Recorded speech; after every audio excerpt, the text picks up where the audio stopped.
I'll transition. Oh,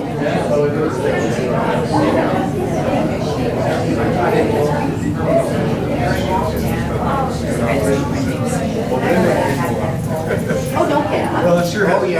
How you doing, dude? You don't want to drink.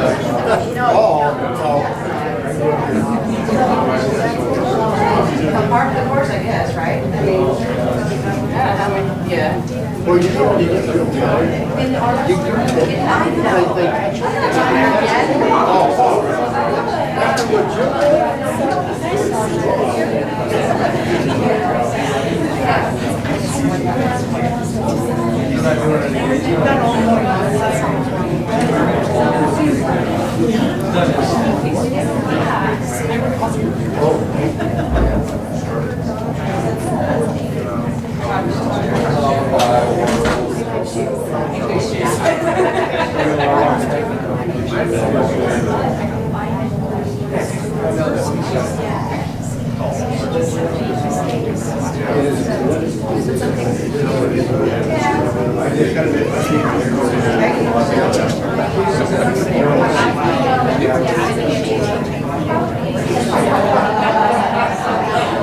Just got you better at the game, right? Hey, did you see the story in the appeal I got my today Schwab one. about the dam? Yeah, no money. Yes. Good story, wasn't it? I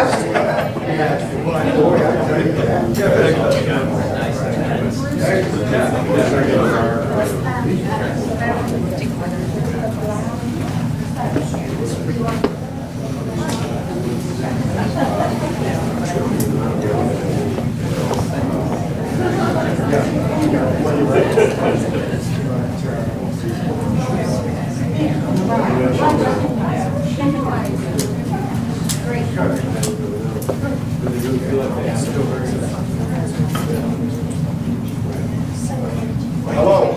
Mike, can everybody hear me okay? Like, Tony can, but you can't hear anyhow, so it doesn't matter. I'd like to thank all of you for coming out on this beautiful Saturday afternoon. There's probably plenty of other things you could be doing today.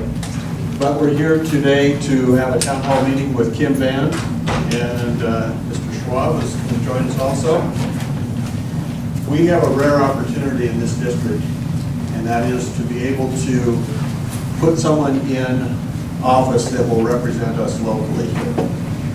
And unlike the other person who is just drawn into the district, somebody that truly is from the district and understands the needs of an agricultural community. And I would like to introduce Kim Vann, my friend, and let her take it from here. Thank you.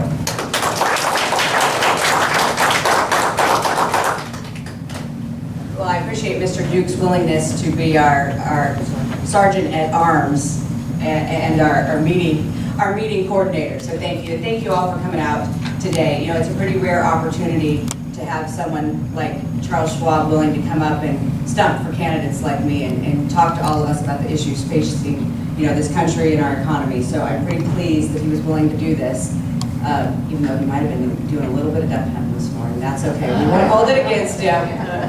But I'm pretty honored and pleased, and you know, this has been probably the hardest and the most exciting 18 months of my life. But let me tell you, even on the worst day, I wouldn't take it back or change it for the world. What I've learned in these last 18 months makes me only want to work harder to succeed at doing this so that I can represent all of you in Congress. So I think with that, we'll just have Mr. Schwab come up and join us, and we'll start the open forum.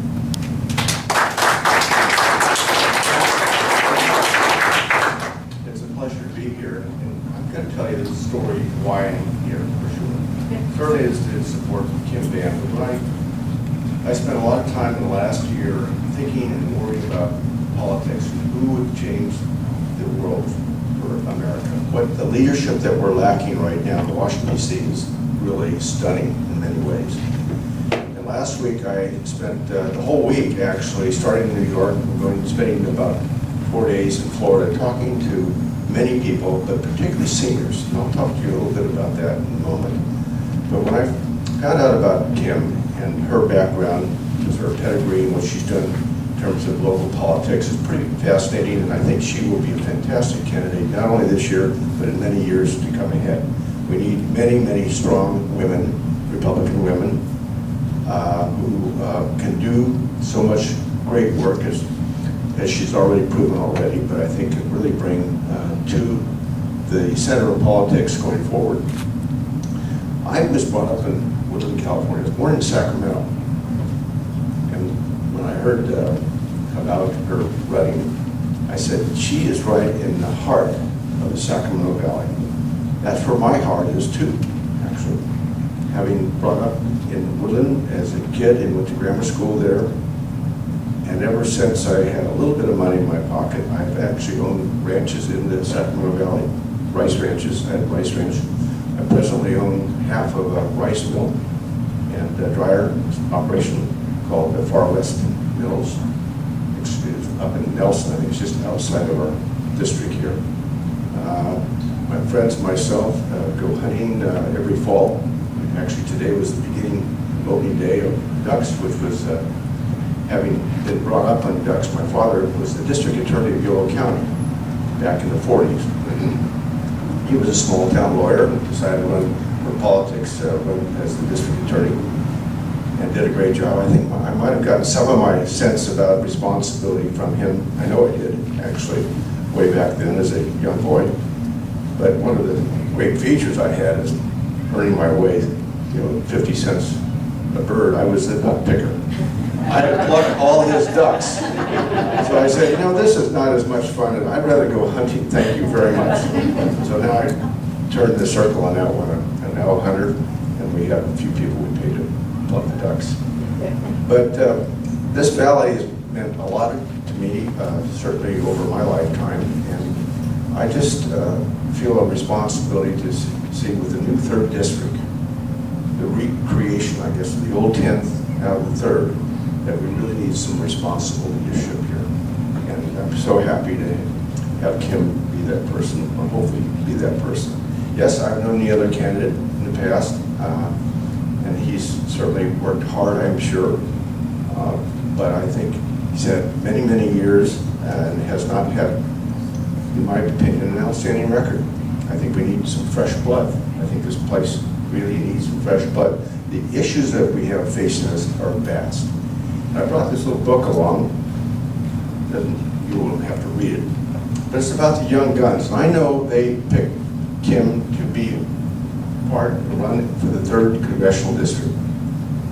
Young guns include Paul Ryan, who's now our Vice President candidate for the Republican Party, running with Romney. Fantastic young man, brilliant kid, 42, I call him kid. I'm 75, so I can do that. Yes. Eric Cantor, who's runs the senatorial part of the Washington, D.C., and then Kevin McCarthy, who I hope someday will be governor of California. He is a fantastic young man also. I know all these guys. I've been back there many times, and I think you're a terrific team. And I think going back to be a part of the congressional team is really an important thing because we have such a big agenda. And I am very confident, slightly confident, that Romney and Ryan will win. It's still a struggle. Having spent last week in Florida, spending lots of time with retirees. I'll tell you about that in a second. But retirees have a special problem. But wherever we traveled, we went to 6 or 7 different cities. We had events and rest homes. We had communities where retirees live. We went to all kinds of different venues, talking to primarily seniors and to small business people. And as you know, small business people are the backbone, really, of our economy. Having started a small business myself, having left Woodland, went to school at Stanford, started a business called Schwab, and with 400 employees. A lot of people think I inherited this thing from my dad. No way. My dad was a small town lawyer in Yuba County. I started with 4 employees, and things just happened, kept growing and growing and growing. And now we have over 10 million accounts across the country. We hold for our clients $1,900 billion of their accounts. And those are all assets, none of those are liabilities. It turned into an incredible company. Certainly it wasn't all because of me, it was because of the people I work with, and I understand the value of employees is was invaluable to me, and I was really lucky to find good people to work so hard for our company and serve our clients every day with high levels of customer service and great low prices and so forth. You know all about that. But when I think about small business and what it does, I know this district here is really probably only 100% are small businesses, frankly. And that would be someone from 2 employees to 500, maybe 1,000 employees. About 75 to 80, I think in this county, or this area, 80% of the new jobs are formed by small businesses. So when you think about your private enterprise creating 80% of the jobs, it has to be looked after, cared for, nurtured. It can't be just overburdened with regulation, taxes, uncertainty. That's what we have right now in our leadership of the country. And I think Kim really knows what we need to turn this whole thing around. It's a pro-growth attitude, at the very beginning, pro-growth policies, pro-growth legislation, right on down. And otherwise, if we don't turn this thing around, this country will have a even more difficult future than we're fussing with right now. I mean, we have in this county, I think, unemployment is what, 8.5%, 9%, or 10 and 20 in your district. 10 and 20%. What is happening? The opportunity for young kids is just a disaster, frankly, in my opinion. It has to be, it's shocking.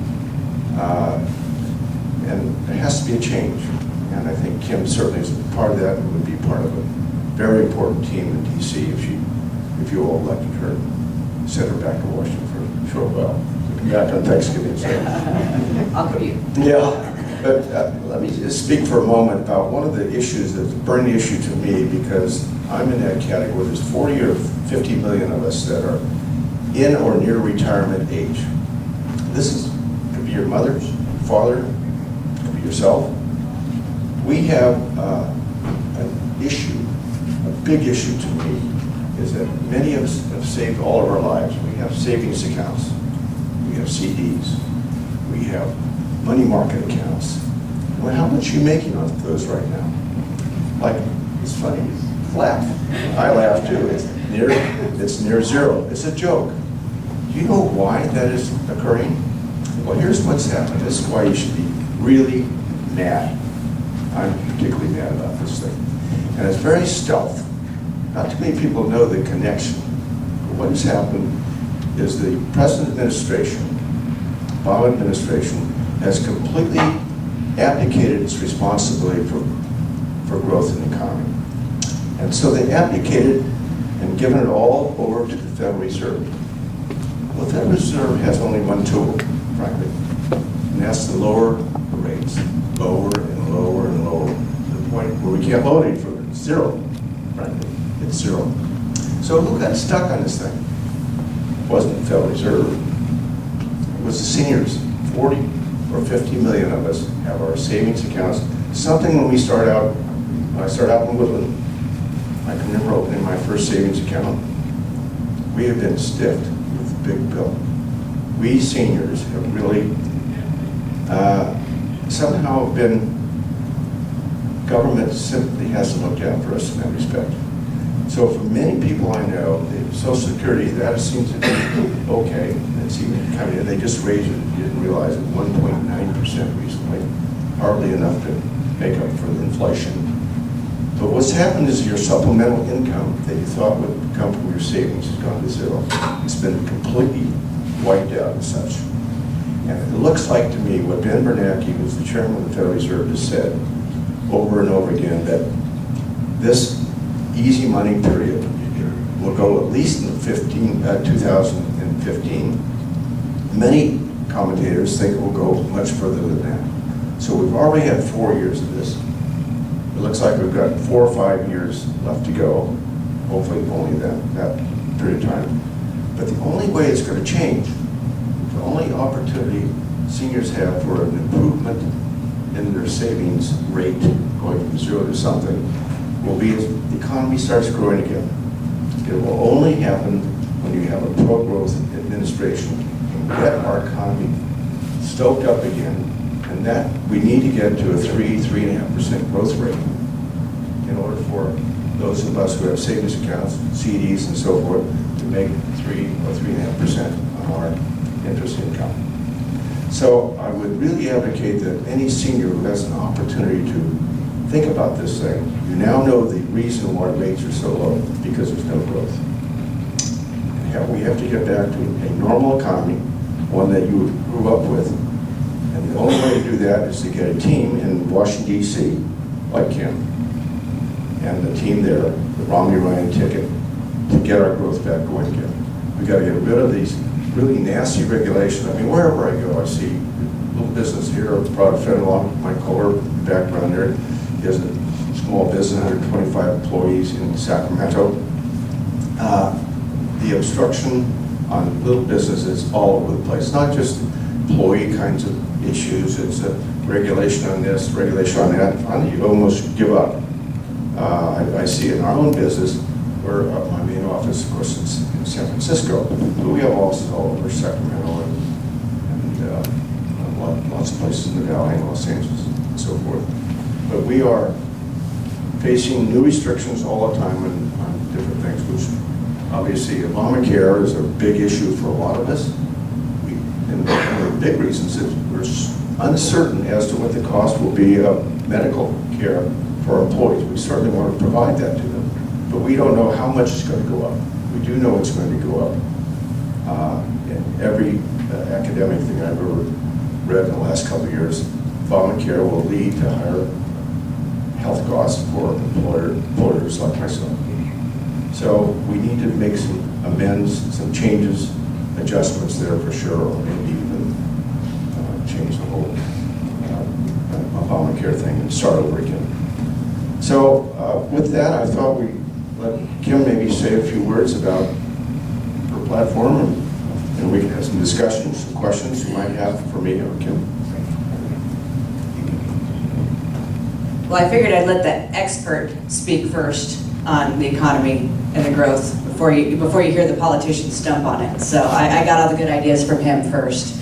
But you know, I hear over and over again every time we have the debate of, you know, reaching across the aisles and working together, and that there has to be a tax increase component to our cuts to get this budget balanced. That's not true. If we want to grow revenue, we grow the base of the economy. We allow the small and medium and big businesses to grow because that increases the taxes. That increases the sales tax, property tax, more people are spending. Just adding another regulation and another mandate and a new tax on top of another Band-Aid and another Band-Aid and another Band-Aid is never going to actually fix the problem. So until we start addressing the base and allowing the base to grow, our businesses to grow, our homes and our families and our incomes to grow, it's never going to get any better. What's the definition of insanity? Is repeating the same thing over and over again, expecting a different result. That's where we're at. And it's time to make really strong decisions and make some changes. And you know, that's why we're talking with Charles, the expert who's been dealing with this for so many years successfully, so that we can bring great practical approaches not only to the 3rd Congressional District, but to Congress. So I think probably the best we can do is open it up and maybe do some questions. And I'd like to introduce, I want to introduce one more Woodlandite real quick. Please. Our current Assemblyman and future Senator, Mr. Jim Nielsen.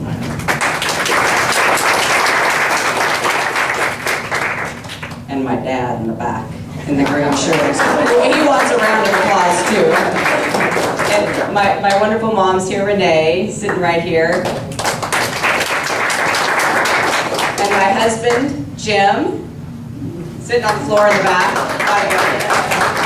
And our son, Asa, who I heard just passed his hunter safety course a few minutes ago. So great job, Kim. That's a very tough exam. I had a grandson. I have 12 grandkids, and I try to take music boys hunting. Girls, for some reason, don't want to do. I was going to mention something, though, about Romney that I want to express that's really important to me as a business person, and will transcend policies down to all of us. But he's a guy who can fix things. He's had a long reputation. He fixed the Olympics of 2002. That was a disaster. That was a scandal-ridden Olympics 2002. Turned it all around, and they ended up making a bunch of money, but having a great Olympics in Salt Lake City. He worked for Bain, a company that I have used personally, helped Schwab out. They're very smart people at Bain, Bain and Bain Capital. We used Bain itself, the consulting firm, in 2004. We were having a tough time at Schwab at the time, and I used them to help review all of our practices and so forth. They brought an incredible amount of new efficiency into the company. I turned around and saved $600 million a year. Our clients were really happy about it. We reduced our rates substantially at that time, 2004, through Schwab client. We saw great benefits back then. But we were more efficient and actually more profitable as a company when they finished helping us get through that thing. He also, obviously, did some great work in Massachusetts. One of the things that really was important to me about Massachusetts was that I think he learned what we call the science of negotiation and compromise. He knows, we have a president now, he just made a claim today, oh, you don't raise the taxes on this 1% who pays 40% of tax, we don't raise it on them, I won't even talk to you guys. I mean, what kind of negotiation is that? You've got to get into a room like this with other congressional people, legislators and so forth, and work out deals to make them happen. That's what we want to do. We won't be stalemate like this, just continuously struggling to trying to find solutions.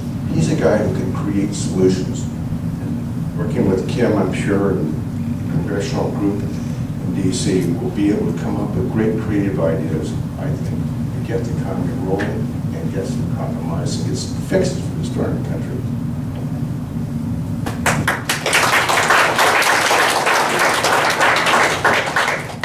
We'll have John take the mic. I know it's probably kind of hard to hear us a little bit, and walk around the room, and if there's any questions, and John's actually got one. I'm going to start off with a question.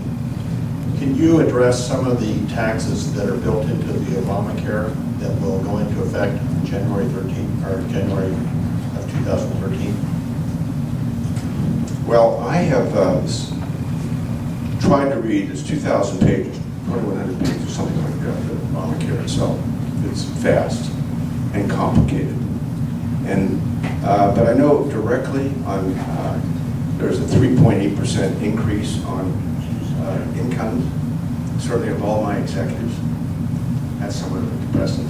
Like there's income taxes or special excise taxes on suppliers of medical devices. That's going to be, I think, 4 or 5%, something like that. I'm not exactly sure the number. Then there'll be mandates, the mandate itself on those people who, the $2,000 mandate, if you don't get insurance somehow, you'll be mandated into this thing. I mean, it goes on and on and on. It's very complicated. I wish I was an expert on it. I'm not. I've got people at Schwab that are, but I just know that on the peripheral, it left our people are calculating these things. We don't know what it is. It's still uncertain. We don't, and there's no provision in there for expansion of medical services. The doctors have no incentives. I think that going to shrink the supply of doctors. That's what I really worry about. I mean, we all want our same doctors we can. They promised us that we have the same care we had before. But people have made analysis of Obamacare. You're not going to, most of us are going to change doctors. It's going to be a very difficult time for, I think, as it transitions into place. But you may have some more thorough ideas than I do.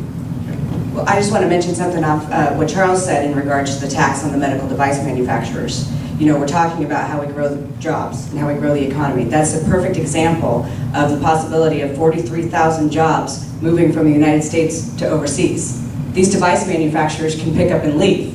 You know, they can leave our counties, they can leave California. Well, everybody's leaving California. You know, they can leave the U.S. I mean, that is the perfect example of how it kills jobs in this country. You know, we don't know what it's going to cost in the long run. We were visiting with a business in Davis. They're a medical software engineering company, and they have the funds to reinvest in their company right now. By the way, they sold their house, moved into a rental, and started their business out of a garage of a rental, and used the proceeds from the sale of their house to start this business. Now they have, 9 engineers, 30 some odd employees, and they have the resources to invest back in this business, but they're not doing it. They're not doing it because they're unsure of the costs, they're unsure of what the taxing structure is going to be next year, and they don't know what the new regulatory policies are going to be forced down on their business. It changes on them every 60, 90 days. They struggle with this constant change and not knowing what's coming next. So those are two really good examples of how it is absolutely detrimental to jobs and to the economy. If you have a question, I may have you step up here because the mic doesn't go all the way back there, so just step up this way. This has been bothering me for a long time, and I even look on Snoops, and I didn't find the answer. My daughter said it can't be true. But I understand that in Obamacare, there's a provision starting January 1 for every deposit that is made into our bank account, there's 1% charge that goes to the government. Is this true or not? It's a horrible bill to say the least, but I don't think that is correct. I haven't heard that one yet. I hope that's It not. was an email that went around. Yeah, I'm not sure if that's. Another true. hoax, okay. Thank you.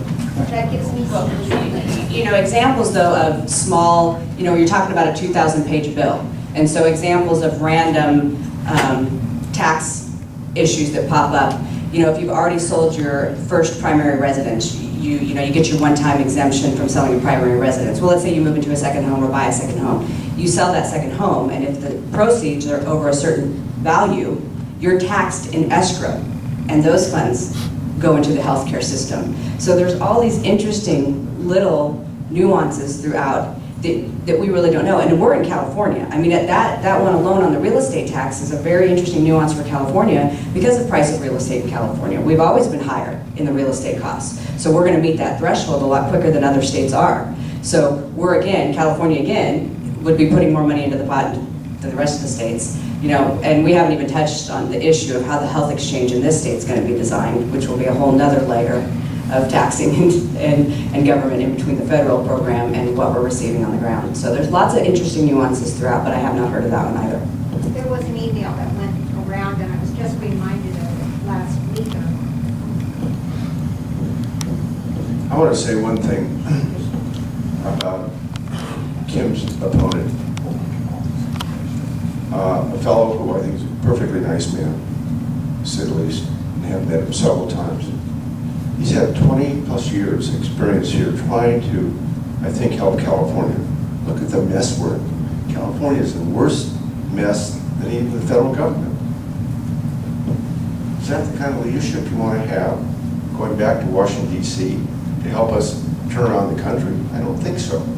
That's what really bothers me a lot. I wish that we had some fresh blood going back there, and I think Kim's the lady to do that, don't you think? My question was about Obamacare as well.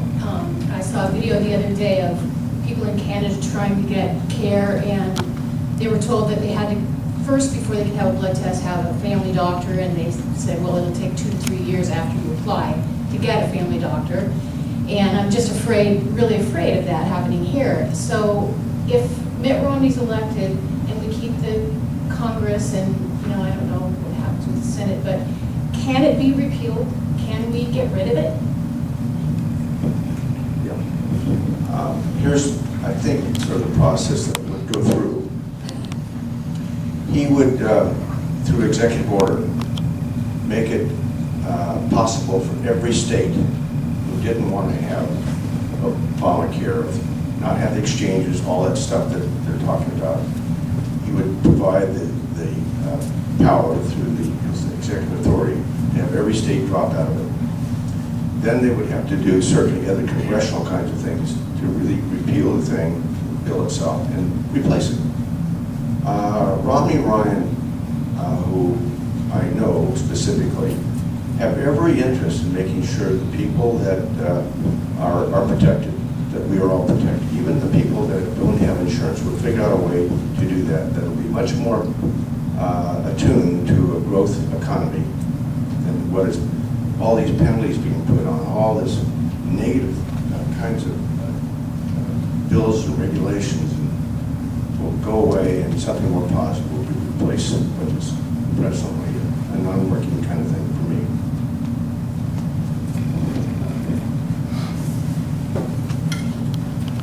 while he's coming up, one of the taxes that's in the Obamacare is the capital gains goes from 15% to 23.8%. To show you how sharp our leadership is back in Washington, Pelosi said that's only a 7% increase.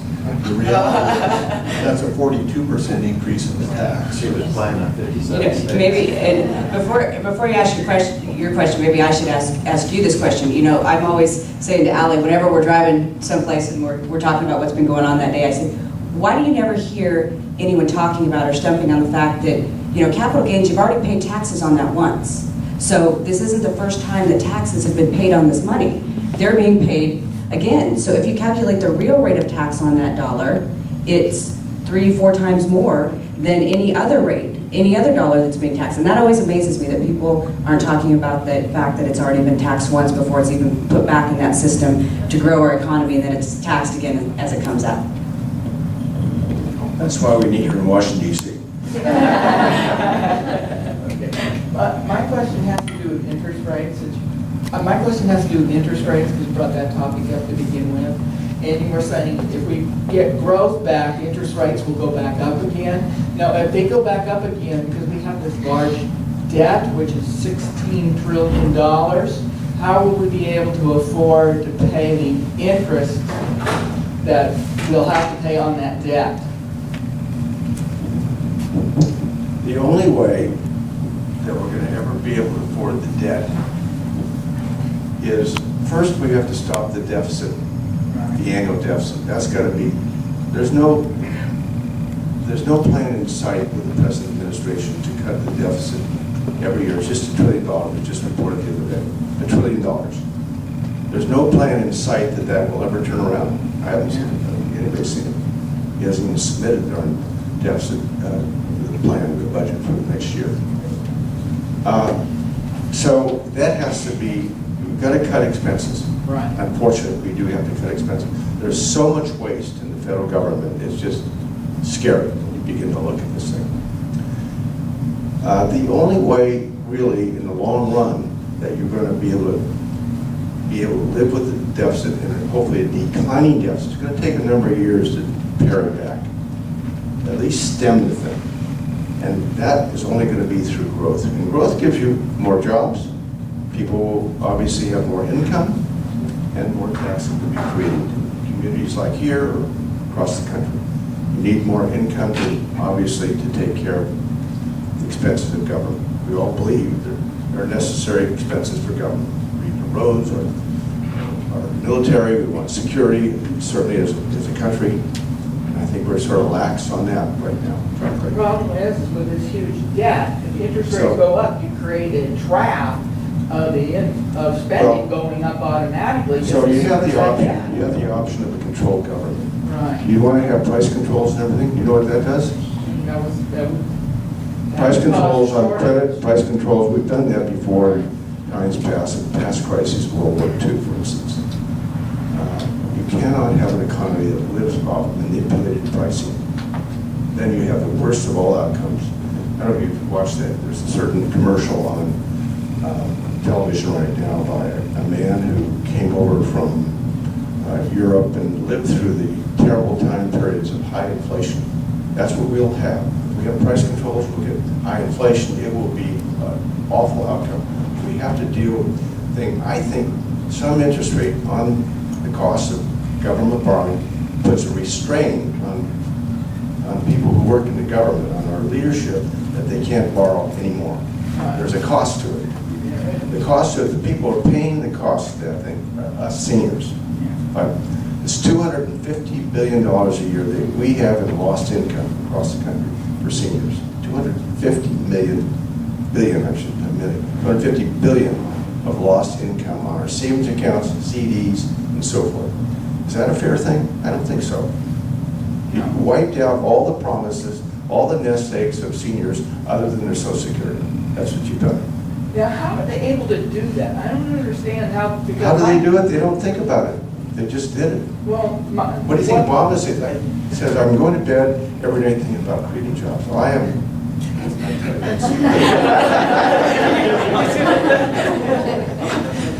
I don't think I need to comment on that one. Now, you all have touched on this a little bit, but Mr. Schwab, if you could address, we all hear the references to the fiscal cliff and the rates going up that John talked about, and the other impact. What are the impacts? You and your people are talking about that. What would that portend for our economy? Let's say nothing happens, there's no compromise. As you heard Obama this week saying that there would be no compromise, he said unless there's a certain increase in taxes on the most successful part of our economy, people who create jobs actually, unless that happens, there'll be no deal made. So what are the consequences on January 1? We'll return to those who have, and you add on Obamacare on top of it, I think in my particular case, taxes will probably go near 60%. Middle incomes will, the rates will go up probably 30 or 40% for everybody, frankly. I think you're going to have capital gains will go up, I think 60 or 70%, which includes the Obamacare 3.8%. Yeah, we have another little thing here, of course, if you're a California resident, which I have been all my life, I told you my pedigree here, Woodland and so forth.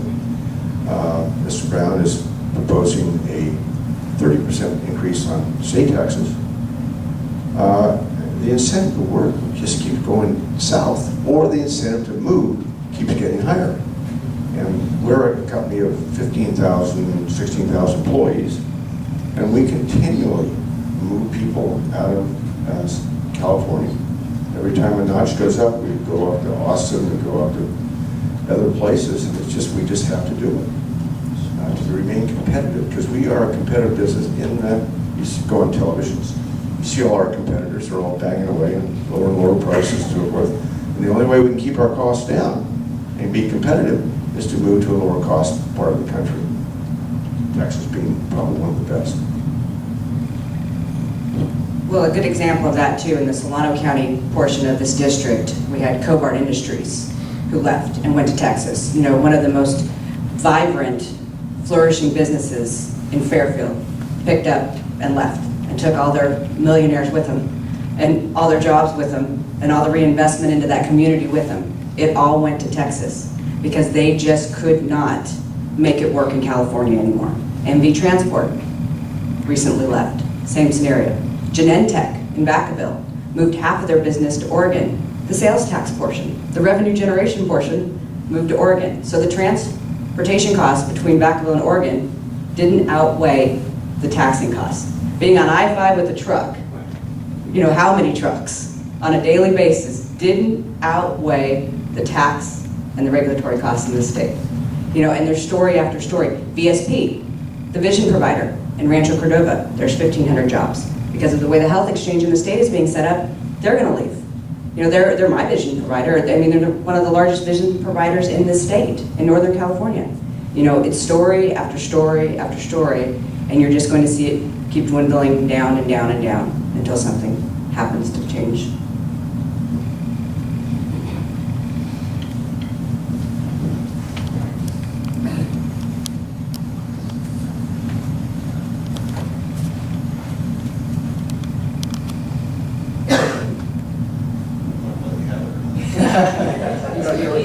Watch out. He's afraid of me a little bit.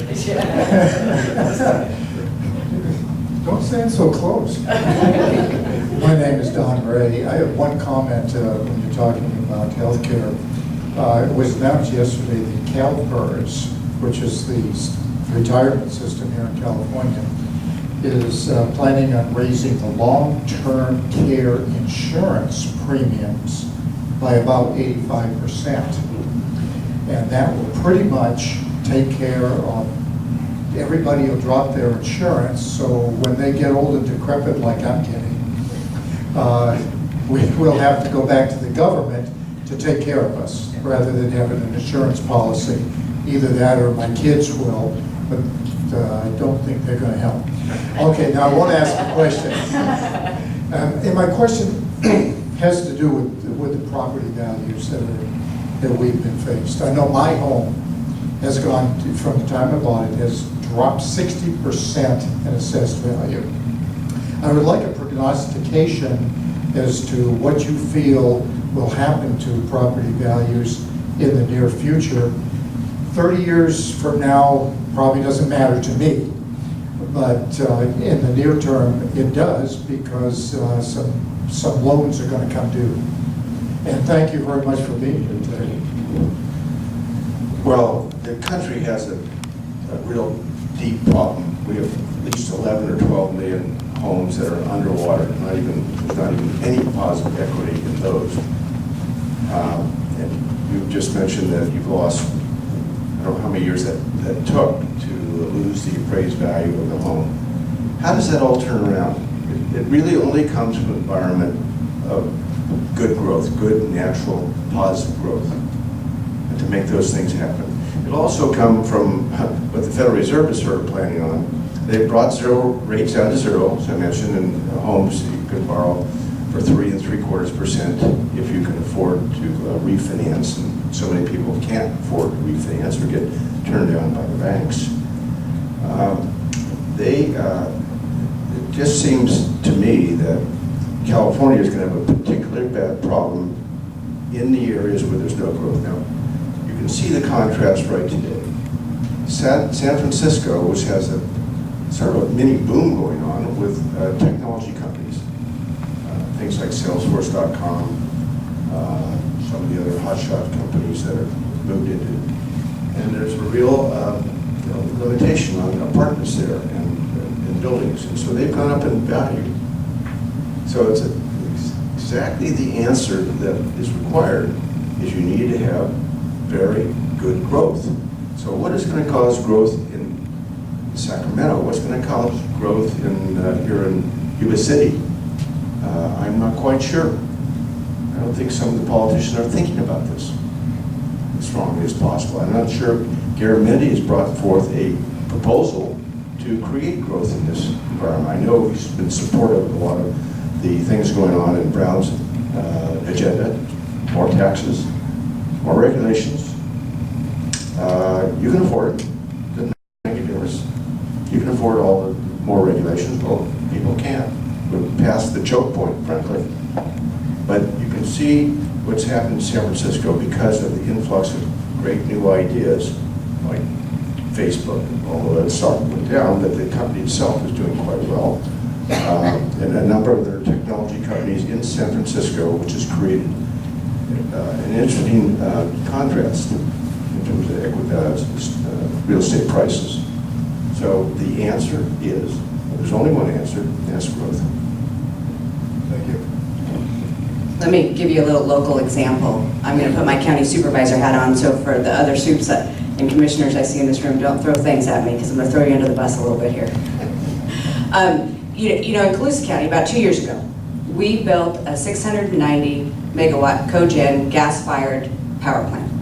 Now, what that did to the property values of where the facility is obvious. But the part that you don't see behind that are all the other businesses that came in behind that. The new underground gas storage facilities that is one of the most unique in the United States that we're now undertaking the entitlement process on. We have other gas injection systems, other drilling systems. We have things going on all the way around this power plant, and it's created a growth in our property tax receipts. We're one of the only counties in the state that it actually, from 2007 to today, has had a substantial growth in our property tax receipts. That's because the value of the properties have managed to steady go up. A lot of the properties who aren't even in the area of the power plant have natural gas. Their property taxes have gone up. We love that at the county. Sorry, they're scowling at me over here. So, but you know, I mean, that goes back to what I said at the beginning. When you're growing the base, you know, we didn't put a new restriction. We didn't force PG&E to build a power plant with us. We didn't force anyone to do something. We got out of the way so that the private industry could do what they needed to do, which grew the property tax base, which grew the job base, which grew the income tax base, which grew the sales tax base. It seems it is that natural and that simple. It really is. So I just use that as an example. So. I have a question for you, Kim.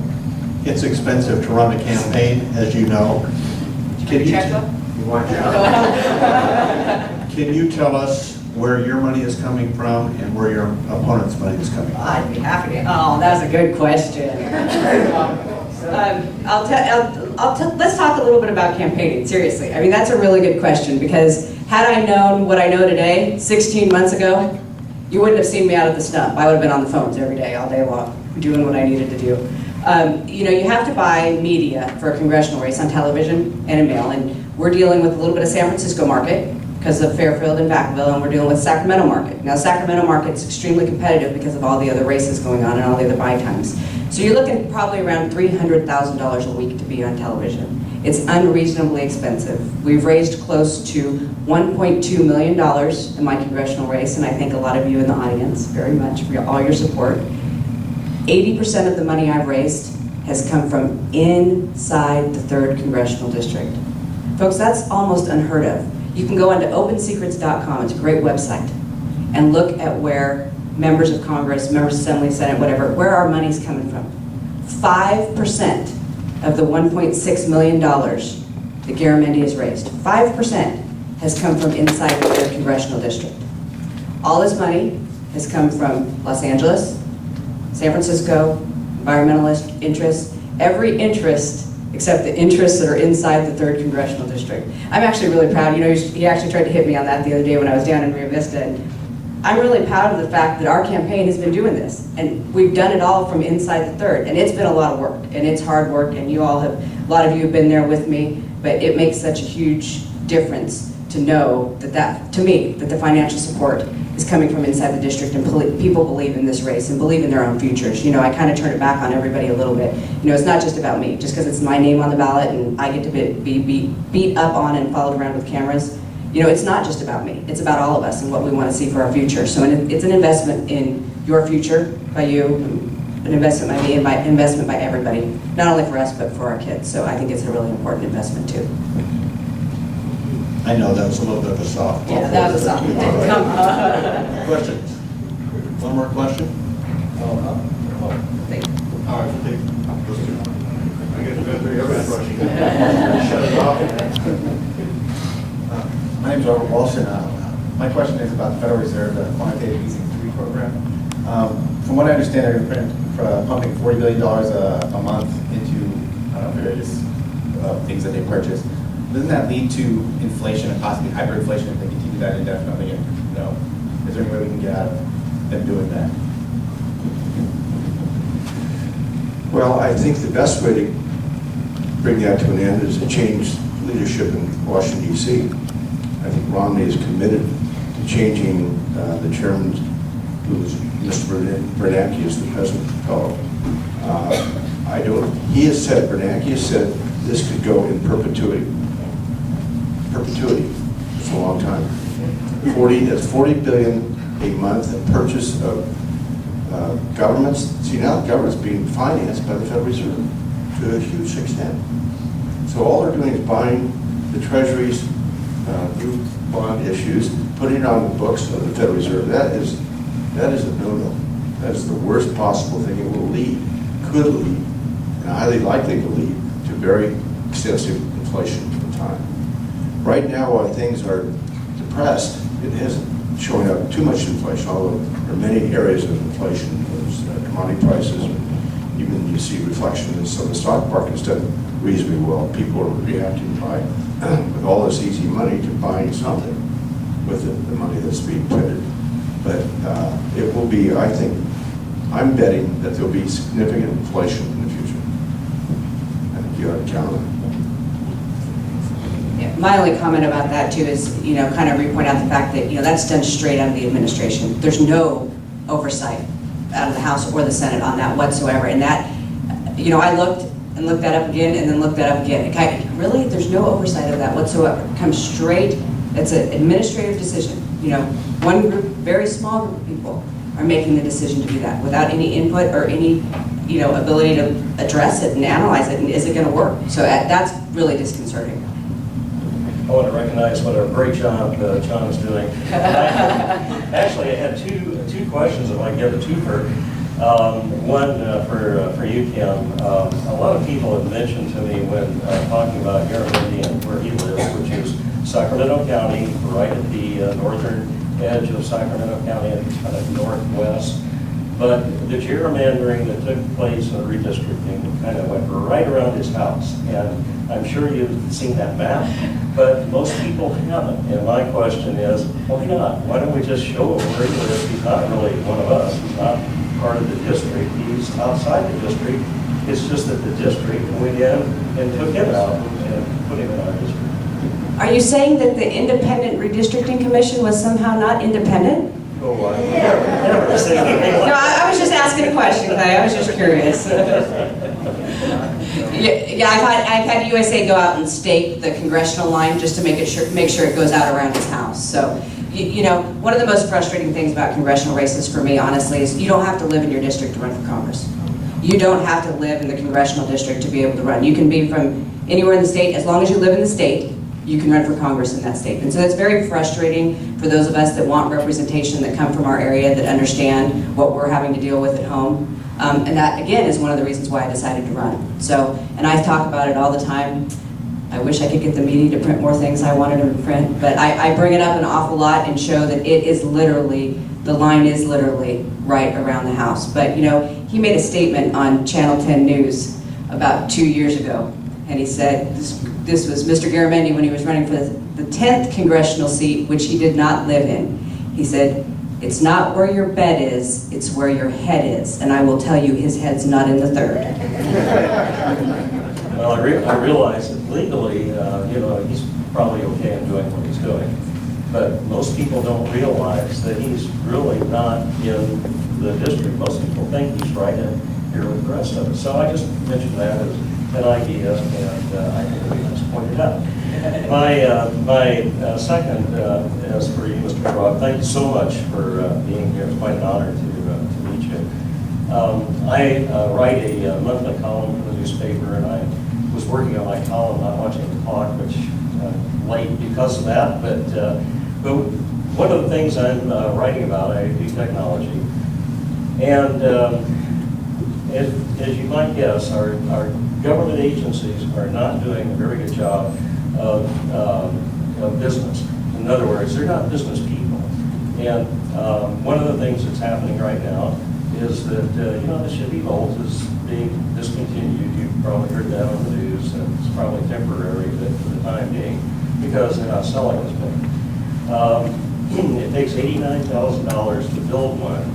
They're selling it for $40,000, and taxpayers are giving a $10,000 credit, so the buyer only has to pay $30,000, and they're still not selling.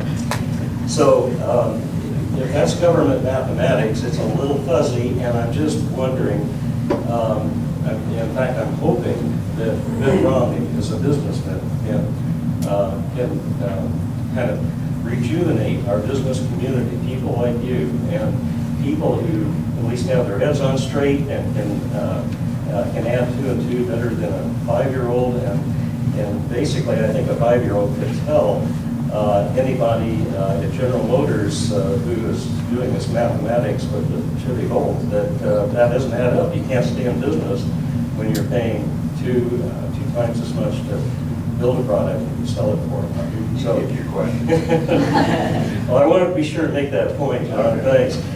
But do you think the business community can and will join behind somebody like Vann to address all of these many issues? Well, yes, I do say many in the business community, most of the people I do know in the leading companies are supportive of Vann. You know, you mentioned General Motors. It's basically owned by the government, frankly. And that's sort of the government kinds of decisions that go on, whether it's Solyndra or General Motors. When you have somebody making a product like that and selling it for half the cost, I mean, you just understand what's going to happen. It should be broke, it is broke, it will continue to be broke for the indefinite future. Now that's not, anyway, that's not the way we built this country. We built this country based on blood, sweat, and tears, we know, and hard-working people. And you have a little store, you sell something for 10 and it costs you 9 to get it, and you make a little bit of a profit, but you do that every day. Kids do it every day, helping you out and so forth. And it will only take hard work and growth to be able to turn this whole country around, in my opinion. Oh, go ahead. Sorry. This for you. I got a couple of questions. How do you feel about the fair tax, HR 2525, which is still sitting in the House Ways and Means Committee and collecting dust? And also, on your telephone town halls that you would have, that I'd listen to when you call, you mentioned 14 different agencies you would like to do something with. I hope the IRS, which is one of them, doing something with. Well, yeah, there's only 14 federal agencies, so that's why I said I said all of them, but, you know, we need to do something about how they're all run. You know, we've all had to deal with the bureaucrats and the bureaucracy at every level of government, whether it's state, local, or federal. And you get to that level, and you're so disconnected, or the person who's processing your permit or processing your request, you're so disconnected. I'm going to jump to a different agency for just a second and give you an example, because this is the most recent one in my head. I had Congressman Miller, Chairman of the Veterans Affairs Committee out here with me a couple weeks ago. The Oakland Processing Office for Veterans has the worst processing of veterans claims in the United States. Not because they have more claims per processor, not because they're any more overwhelmed than any other department, but you're talking between a year and 3 years before a basic veteran's claim is even being addressed, because it's sitting on someone's desk. There's no incentive to get it done. What's the incentive? You know, there's no repercussions, there's no drive. And the incentive goes back to what we were all talking about. I want to work. I jokingly tell people all the time, I said, it's the first time I haven't had a real job since I was 12 years old. I feel a little lost, because you want to build something, you want to produce something, you want to grow. And I think that's who we are by nature, so we really do need to nurture that. Back to your first question, I have to tell you, I don't have enough information to answer that question well. I haven't had time to learn every bill that's in the House, and if there's dust on it, there's a whole nother chapter on that right now. So I do have to apologize, I don't know that one well enough to give you a good answer. Yeah, that was when I wrote the Wally Berger about that some time ago, a couple of years back. He had made a mention that it was still sitting in the House Ways and Means Committee, and it's the original 133-page document written by Congressman John Linder, and there was another congressman that co-authored it with him as well too. I'm going to just, I don't know, do we have more time? I was just going to wrap up my own comments about this thing. And I certainly don't mean to be negative about all wonderful politicians, people who serve for us in Congress, serve for us in the state legislature. But I happen to be damn mad right now. I've started my schooling here in California, always remained here in California, started a business here, created employment for thousands of people. I probably hired over my career 60,000 people, trained them for great jobs. They moved out in different offices throughout the country. And to end up where we are today, both in California, frankly, and in the country, it's really discouraging. The amount of hard work that our people put in, myself, and so forth, and to end up with these kinds of issues. And why did it happen? It happened because of really poor leadership. It happens in every country, every company, every little enterprise is the leadership. You got to get the right leadership. If you don't, you're never going to get out of the issue or ever create something of value unless you have the right leadership. I happen to think Kim is the woman for this District 3. I think Romney and Ryan happen to be the ticket for real change for the better. That's my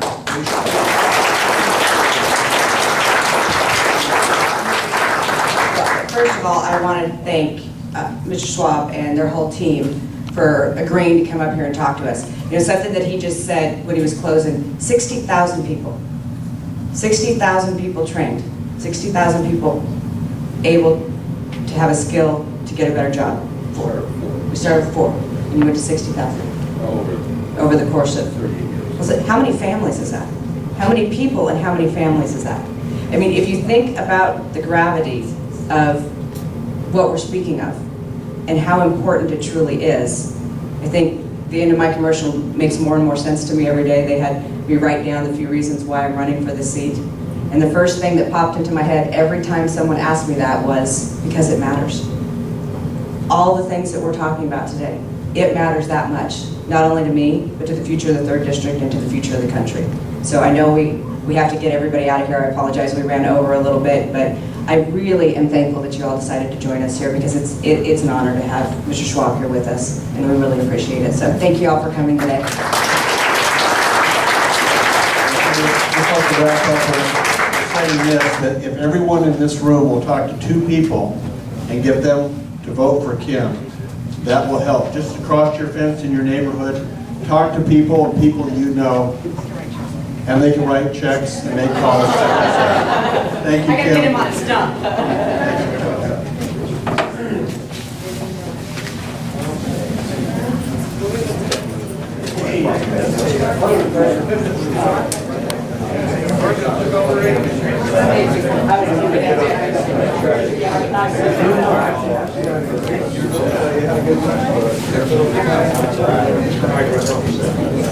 Here,